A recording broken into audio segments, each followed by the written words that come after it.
महंगा school, branded कपड़े, तमाम सहूलतें, बरहुरदार फिर भी खुश नहीं।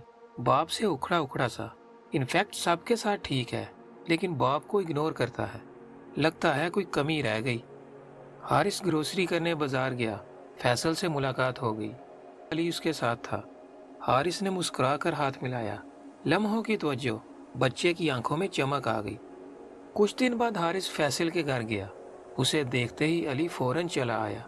फैसल से सब्र ना हो सका। मेरा बेटा मुझे तो टाइम नहीं देता, तुम्हारे साथ फ्रैंक हो गया। कौन सा जादू है तुम्हारे पास? हारिस के नज़दीक बच्चे बहुत अहम हैं। वो बच्चों को एक मुकम्मल इंसान की तरह डील करता है, जिसका दिल है, जज्बात हैं और सबसे अहम इज्जत नफ्स है।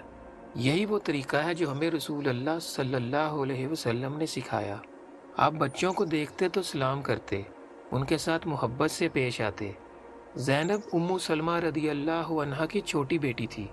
आप उसे प्यार से ज़ुवैनब कहते। अंसार की तरफ जाते तो बच्चों को सलाम करते, उनके सरों पर हाथ फेरते। सफ़र से वापस आते तो बच्चों को सवारी पर साथ बिठा लेते। ये सिर्फ हुस्न अखलाक नहीं था, ये बच्चों की कैरेक्टर बिल्डिंग थी। बच्चे को टाइम दें। क्वालिटी टाइम बच्चे की अहम ज़रूरत है। आपकी गैर हाजिरी खिलौनों से पूरी नहीं होती। फैसल की तो जैसे आंखें खुल गईं। उसने चेंज का फैसला कर लिया। कुछ ही अरसे में हारिस ने डिफरेंट सीन देखा। बाप बेटे में अंडरस्टैंडिंग और दोस्ती। न खिलौने बदले, न सहूलतें बढ़ी। बाप ने टाइम दिया, बच्चा खुश हो गया। आपके बच्चे भी होंगे। क्या आप उनकी बात पूरी तरह सुनते हैं? घर आकर कभी उनसे सलाम ली? आखिरी बार गले कब लगाया?